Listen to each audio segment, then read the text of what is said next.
Good afternoon, and welcome to this year's Advent series for 2025. I've been doing this for the past 4 years, I do believe, and I am coming to you today on November 30th, 2025, the first Sunday of the Advent season. There will be 4 Sundays leading up to Christmas Day, today, the 30th of November. Then there will be the 7th of December, the 14th of December, and the last week of the Advent series will be Sunday, the 21st of December 2025. Now, when you talk about Advent, Advent is a time of reflection of the first and second coming of our Lord.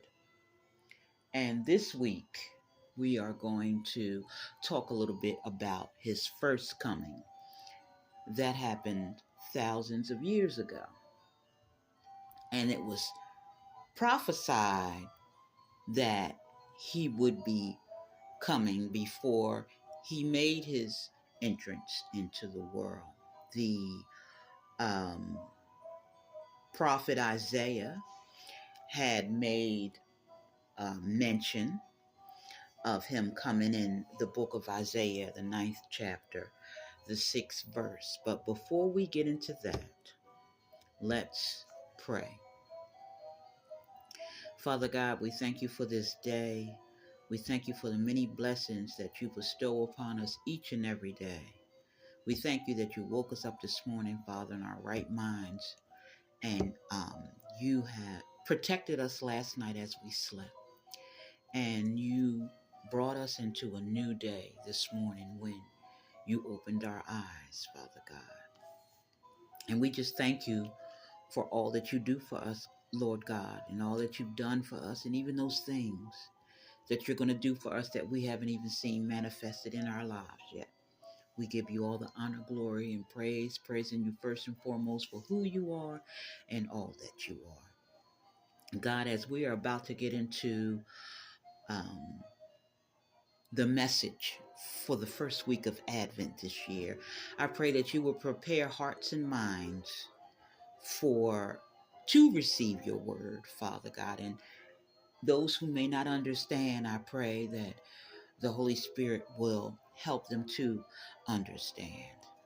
And I thank you, Father, for those you have drawn to come to listen today. And we pray and ask all these things in Jesus' name, according to your will, Father God in heaven. Amen. Now, as I was saying, the first coming, when God put on flesh and entered into the world thousands of years ago, he came with a purpose, and that purpose was to save humanity. Sin entered the world early on. If you go to the Old Testament in the book of Genesis, you will read that book and see where sin entered the world, and everybody that was born from that period on was born into sin. And we were separated from the Father. So the Lord came and entered the world in flesh for the purpose of saving us, to give us the reconnection back to the Father that was broken when sin entered the world. And like I said, when he came thousands of years ago, in the Old Testament of the Bible, it was prophesied that that he was going to be coming. And in the New Testament, the fulfillment of those prophecies were brought to light. You were able to see that they knew he was coming beforehand, and they spoke of these events that were going to happen. And then in the New Testament, we saw, well, we read, because we weren't there, these events unfold.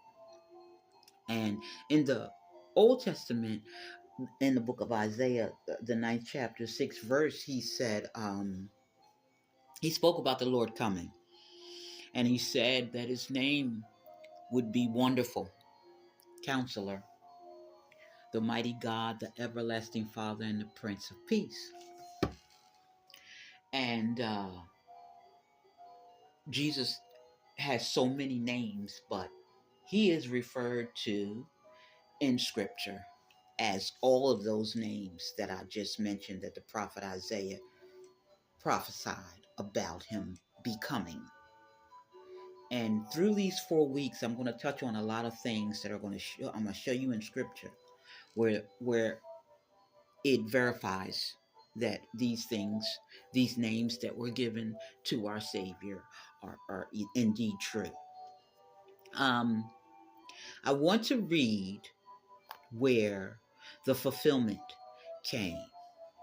You heard what Isaiah said, and there's also in Isaiah 7:14, there's another mention.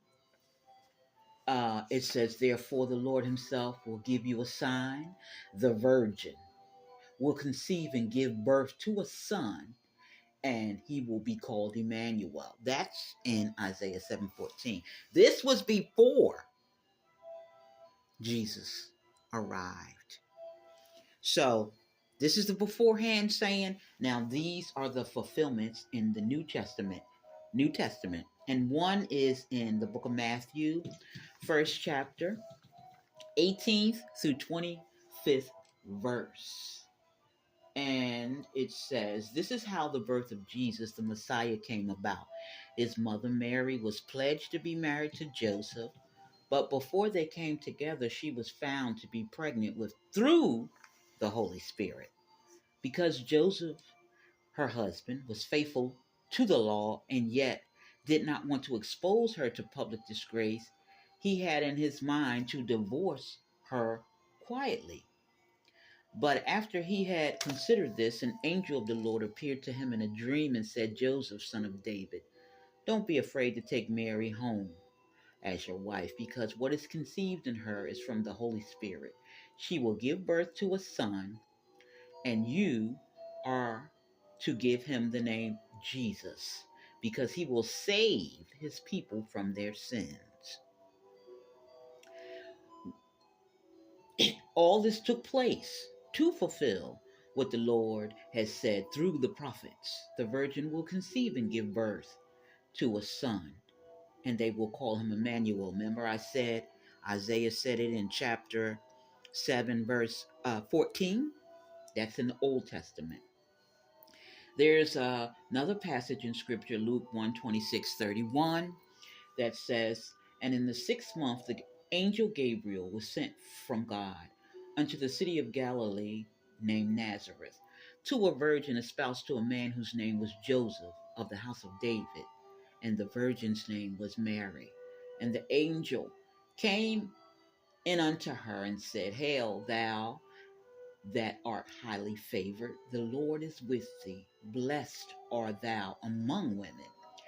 And when she saw him, she was troubled at his saying, and cast in her mind what manner of salutation this should be.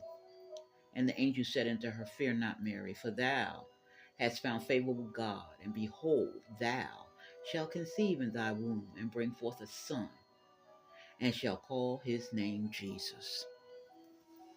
So I'm going to put in the description box these scriptures so you can go and read them for yourselves. Just wanted to give you a little bit today about the first coming, because this week's word of Advent is hope. And that hope we have is in Christ Jesus. That's the reason why he came. He had a purpose, and he fulfilled it when he took on flesh and entered the world and did the things that he was instructed by his Father to do. I want to say a little prayer before we go. Bow your head with me, please. God, thank you for your word. Thank you for the scriptures that tell us about the coming of our Savior. Thank you for sending us a Messiah who would be with us now and for eternity. Thank you for the light he is in our lives and how He illuminates the path you would have us to follow. Thank you for stopping by. I hope you take this message with you and ponder it through the week until I talk to you again on the 7th of December for the second week of Advent. Thank you for stopping by, and God bless you and keep you and your family. Take care of yourselves and have a wonderful week.